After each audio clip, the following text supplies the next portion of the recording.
পোস্ত জিনিসটা ঘটিদের কিন্তু খুব পছন্দের, তাই আজকে আমি বানাবো ঘটি বাড়ির পোস্ত ভাপা।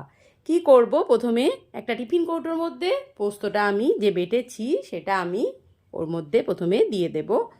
তারপর আমি ওর মধ্যে অ্যাড করব খানিকটা কাঁচা সর্ষের তেল, কুচিয়ে রেখেছি কিছু টমেটো, কিছু কাঁচা লঙ্কা, পেঁয়াজ দিয়ে দিলাম সর্ষের তেল যথারীতি। তারপর দিয়ে দেবো নুন। এরপর ওই যে টুকরো করে রাখা টমেটো, পেঁয়াজ, কাঁচা লঙ্কা সব দিয়ে দিলাম। বাটিটা ধুয়ে একটু জল আমি ওর মধ্যে দিয়ে দিয়েছি।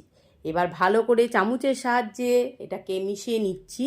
আমরা যেহেতু ঘটি তাই আমাদের সব কিছুর মধ্যে পোস্ত একটু হলে খুব ভালো হয়।